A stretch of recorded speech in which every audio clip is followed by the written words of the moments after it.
അരുൺകുമാറിന് ഇത് മനസ്സിലാവാത്തതുകൊണ്ടാണ് എന്ന് ഞാൻ വിചാരിക്കുന്നില്ല. നിങ്ങളുടെ പക്ഷേ ഗതികേടായിരിക്കും എന്ന് മാത്രമേ എനിക്ക് പറയാൻ പറ്റുള്ളൂ. എടോ ഞാൻ അയാളെ കൊണ്ട് ഇവിടെ വട്ടളയിരിക്കുക, എന്താ ചെയ്യാ, വലിയ മുതലാളിയുടെ മരുമനായി പോയില്ലേ. ആരുടെ സ്റ്റേറ്റ്മെന്റ് റെക്കോർഡ് ചെയ്തു, ഏത് ഡിജിറ്റൽ ഡിവൈസസ് ആണ് സീസ് ചെയ്തത്, അത് ആരുടെയാണ്, അത് ഏതൊക്കെ കാറ്റഗറിയിൽ പെടുന്നതാണ്, വ്യക്തമാണോ? അത് ഇഡി വന്നിട്ട് അവര് വന്നിട്ട് സെർച്ച് ചെയ്തിട്ട് അരുൺകുമാർ മാതൃഭൂമിയുടെ ചർച്ചയ്ക്ക് പോകുമ്പോഴത്തേക്ക് അരുൺകുമാറിനെ വിളിച്ചു, അരുൺകുമാർ അതാ ഇതൊക്കെയാണ് കണ്ടുപിടിച്ചിട്ടുള്ള ഡിവൈസസ് എന്ന്. ഒരു അന്വേഷണ ഏജൻസി അല്ലേ എന്റെ അരുണേ. എന്റെ പറശ്ശിനിക്കട മുത്തപ്പ, ഇവറ്റകളെല്ലാം കൂടി എന്നെ വഴിയാധാരാക്കോ. പുറത്തുവിടാൻ പറ്റാത്ത ആ രഹസ്യ കരാറ് പ്രതിരോധ രഹസ്യമൊന്നും അല്ലല്ലോ. അച്ഛന്റെ പാർട്ടി തകരാൻ പോകുന്നു, ഭർത്താവിന്റെ പാർട്ടി തകരാൻ പോകുന്നു, ഉത്തരവില്ലാതെ സഖാക്കന്മാർ വെള്ളം കുടിക്കുന്നു. ആ സമയത്ത് ആ കരാർ അങ്ങ് പുറത്തുവിട്ടേക്കണമെന്നേ. എന്റെ ലൈഫ് ബ്രോയിലറായി ദൈവമേ, എന്റെ ലൈഫ് ബ്രോയിലറായി. നിങ്ങൾ നടത്തുന്ന ഇൻവെസ്റ്റിഗേഷന്റെ ഭാഗമായി അല്ലെങ്കിൽ നിങ്ങൾക്ക് കിട്ടുന്ന ഏതെങ്കിലും പ്രസ് റിലീസിന്റെ ഭാഗമായിട്ട് നിങ്ങൾ കുറെ ചോദ്യങ്ങൾ ചോദിക്കുന്നു, കഥകൾ മെനയുന്നു. നിയമപ്രകാരം ഒരു പ്രൊസീഡ്സ് ഓഫ് ക്രൈം ഉണ്ടെങ്കിൽ മാത്രമാണ് ഇഡിക്ക് കേസ് രജിസ്റ്റർ ചെയ്ത് മുന്നോട്ട് പോകാൻ കഴിയുക. ഇതുപോലെ ഒരു കേസിൽ 3 വർഷവും ഏകദേശം 3 മാസവും എടുത്തിട്ടും ഒരു തരത്തിലും രാജ്യത്തെ ഏതെങ്കിലും ഒരു കോടതിയിൽ കുറ്റപത്രം സമർപ്പിക്കാനോ ഒരടി മുന്നോട്ട് പോകാൻ കഴിഞ്ഞിട്ടുണ്ടോ? മറിച്ച് ഓരോ 2 മാസം കൂടുമ്പോഴും എത്ര തവണ കോടതിയിൽ, ഏതൊക്കെ കോടതികളിൽ പോയി ഈ അന്വേഷണങ്ങൾക്കെതിരെ താങ്കൾ തന്നെ പറയും, അങ്ങനെ എത്ര തവണ തടസ്സപ്പെട്ടു അതിന്റെ അന്വേഷണം? ഉത്തരം പറ. അത് CMRL കോടതിയിൽ പോയിട്ടുണ്ടെങ്കിൽ അത് CMRLനോട് ചോദിക്കുക. ഞാൻ CMRLന്റെ അഭിഭാഷകനല്ല, പ്രതിക്ക് ആര് വിശ്വസിക്കാൻ? ഒരു കാര്യം ചെയ്യേണ്ടത്, ഒരു അന്വേഷണ ഏജൻസി ഏതെങ്കിലും തെളിവുകൾ കിട്ടിയിട്ടുണ്ടെങ്കിൽ ബന്ധപ്പെട്ട കോടതിയിൽ ഹാജരാക്കട്ടെ എന്ന്, ശക്തമായ നടപടി സ്വീകരിക്കട്ടെ എന്ന്, വിചാരണ ആരംഭിക്കട്ടെ എന്ന്, തെളിവുണ്ടെങ്കിൽ ശിക്ഷിച്ചോട്ടെ എന്ന്. ഞങ്ങൾ ഇതിനൊന്നും എതിരല്ല. ഇഡി സംഘം സഞ്ചരിച്ചിരുന്ന 3 കാറുകൾക്ക് നേരെയും പ്രവർത്തകർ പാഞ്ഞെടുത്തു. ഇഷ്ടികകളും മറ്റു കല്ലുകളുമെല്ലാം ഉപയോഗിച്ച് കാറുകൾ തല്ലി തകർക്കുന്ന കാഴ്ചയാണ് പിന്നീട് തലസ്ഥാനം കണ്ടത്.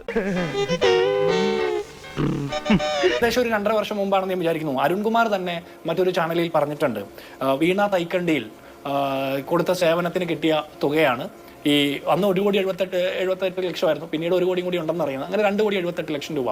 അത് മാസപ്പടിയല്ല, സേവനത്തിനുള്ള കൂലിയാണ് എന്ന്. ഞാനൊന്നും പറഞ്ഞിട്ടില്ല. ഞാൻ ചോദിക്കുന്നത് വീണ്ടും അരുൺകുമാറാണ്. അന്ന് അരുൺകുമാർ പറഞ്ഞ power builder, MS Office, Excel, Tally, ഈ 4 സേവനങ്ങൾക്കാണോ 2,78 ലക്ഷം രൂപ കിട്ടിയത്? അല്ലെങ്കിൽ അരുൺകുമാർ പറയണം എന്ത് സേവനം നൽകിയിട്ടാണ് ഇത്ര വലിയ തുക ശമ്പളമായിട്ട് കിട്ടിയത്?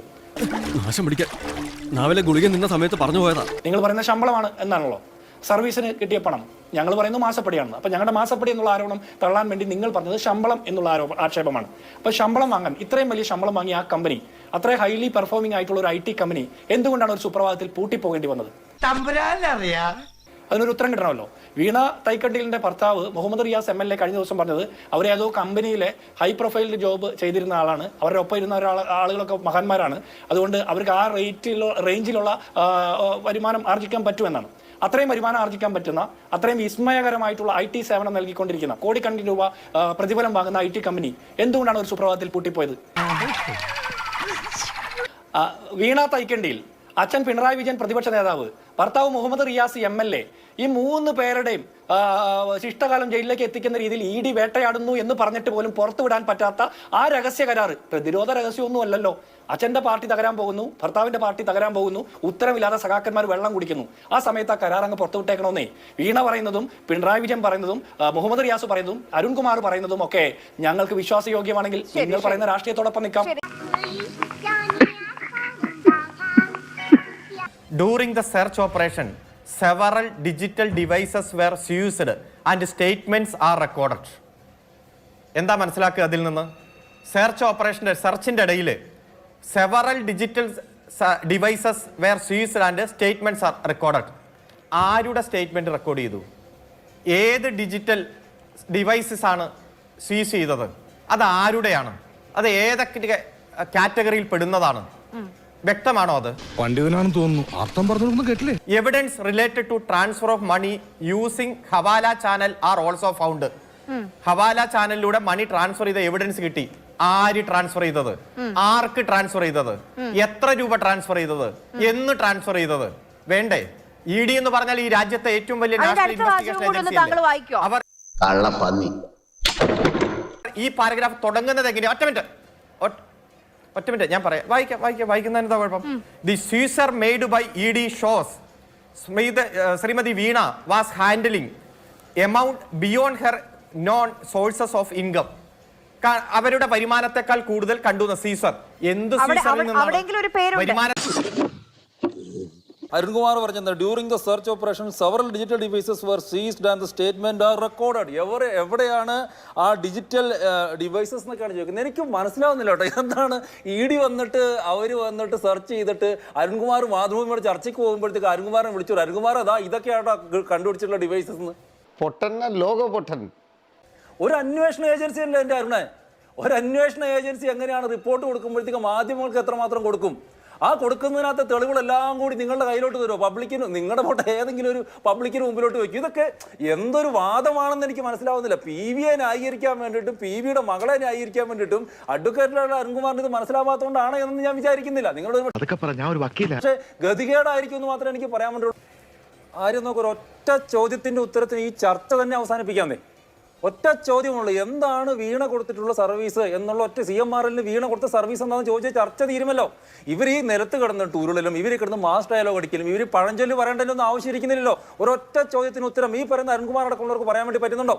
അത് പറയാൻ പറ്റാത്തതാണ് പ്രശ്നം. ഇതിന് അരുൺകുമാറിനെ വിട്ടു. അരുൺകുമാർ പാർട്ടിയുടെ വക്താവാണ്. വീണ പറയുന്നുണ്ടോ? ഇപ്പൊ ശശിധരൻ കർത്ത പറയുന്നു ഒരു സർവീസും കൊടുത്തിട്ടില്ല എന്ന് പറയുന്നു. പിണറായി വിജയനുമായിട്ടുള്ള ബന്ധം കൊണ്ടിട്ട് പൈസ കൊടുത്തു എന്ന് പറയുന്നു. വീണ പറയുന്നു തെളിവില്ല എന്ന് പറയും, തെളിവ് കയ്യിലില്ല എന്ന് പറയുന്നു. ആ വീണയുടെ കമ്പനിയായിട്ടുള്ള എക്സാ ലോജിക്ക് കൊടുത്തിട്ടുള്ള ആ സർവീസിന്റെ അതിന്റെ തെളിവെന്താണെന്ന് വീണയ്ക്ക് കൊടുത്തിട്ടുണ്ടെങ്കിൽ തീരാവുന്ന പ്രശ്നം എവിടെയുള്ളൂ. പക്ഷെ എന്താ കൊടുക്കാൻ വേണ്ടി പറ്റാത്തത്? അങ്ങനെ ഒരു തെളിവില്ല. തുടങ്ങിയിട്ടുള്ളൂ, ഞാൻ വേണ്ടെന്ന് വെച്ചിരുന്നതാ. അങ്ങനെ ഒരു തെളിവില്ലാത്തത് കൊണ്ട് ഇവതാ ഞങ്ങളെ രാഷ്ട്രീയപരമായിട്ട് ആക്രമിക്കുന്നത് എന്നൊക്കെ പറഞ്ഞിട്ട് പഴഞ്ചൊല്ലി പറഞ്ഞിട്ട് വല്ല കാര്യമുണ്ട്? നോക്കൂ, ഈ ഇന്ത്യ മഹാരാജ്യത്ത് കമ്മ്യൂണിസ്റ്റ് പാർട്ടിയുടെ നിലവിലെ അവസ്ഥ എന്താ?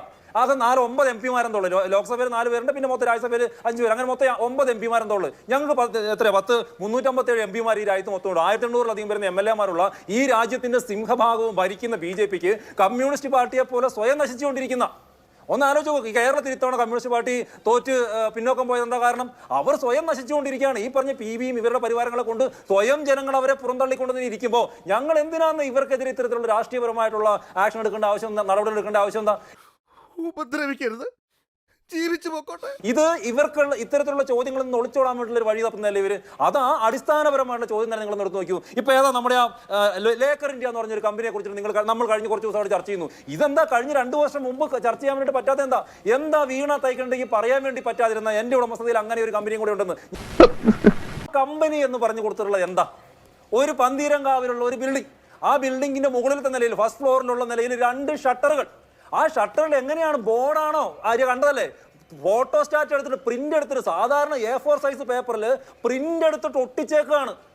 നിങ്ങളടക്കമുള്ള മാധ്യമങ്ങൾ, കേരളത്തിലെ മാധ്യമങ്ങൾ ചെല്ലുമ്പോൾ ക്യാമറയുമായിട്ട് ചെല്ലുമ്പോൾ റെക്കോർഡ് ചെയ്തോട്ടെ, വീഡിയോ എടുത്തിട്ടെന്ന് പറഞ്ഞിട്ട് ഫോട്ടോയിൽ പ്രിന്റ് ചെയ്തൊട്ടിച്ചിട്ട് ഇതാണ് എന്റെ കമ്പനി എന്ന് വീണ പറയുമ്പോൾ ഈ കേരളത്തിലെ ജനങ്ങളൊക്കെ തൊണ്ടോടാതെ വിശ്വസിക്കണമെന്നാണ് പറയുന്നത്. സാറിന്റെ ഫ്രോഡ് പണികൾ സന്ദർഭത്തിനൊത്തു എരുന്നില്ല എന്ന് ഞാൻ പറയും. ഇവർക്ക് മലയാളികളുടെ ബുദ്ധിയെ ഇവരെങ്ങനെയാ പരീക്ഷിക്കാൻ നിങ്ങളൊന്ന് ആലോചിച്ച് നോക്ക്. എന്നിട്ട് എന്തെങ്കിലും ഞങ്ങളെ ആക്രമിക്കുന്ന കരഞ്ഞിട്ട് കാര്യമുണ്ടോ? ഇന്ന് തന്നെ മുഖ്യമന്ത്രി ശ്രീ പിണറായി വിജയൻ പറഞ്ഞ എന്താ? ഈ കൈകൾ ശുദ്ധമാണ്. അദ്ദേഹം ഈ കേരളത്തിന്റെ മുൻ മുഖ്യമന്ത്രിയാണല്ലോ, ഈ രാജ്യത്തെ പ്രധാനപ്പെട്ട കമ്മ്യൂണിസ്റ്റ് പാർട്ടിയുടെ നേതാവാണല്ലോ. അദ്ദേഹം മാസ് ഡയലോഗ് അടിക്കലൊന്നും അല്ല വേണ്ടത്. അദ്ദേഹത്തിനെതിരെ ഉയർന്നു വന്നിട്ടുള്ളത് എന്താ? അദ്ദേഹത്തിനെതിരെ ഉയർന്നു വന്നിട്ടുള്ളത് ഹവാല, അദ്ദേഹത്തിന്റെ ആൾക്കെതിരെ ഉയർന്നു വന്നിട്ടുള്ളത് ഹവാല ഇടപാടുകളുമായിട്ട് ബന്ധപ്പെട്ടുള്ള ഒരു പ്രശ്നമാണ്. അതിനെന്താ ഉത്തരം കൊടുക്കാൻ വേണ്ടി പറ്റാതെ? നല്ലോണം കിട്ടിയോ? സാമാന്യം ഭേദപ്പെട്ട രീതിയിൽ. അപ്പൊ എല്ലാം പറഞ്ഞ പോലെ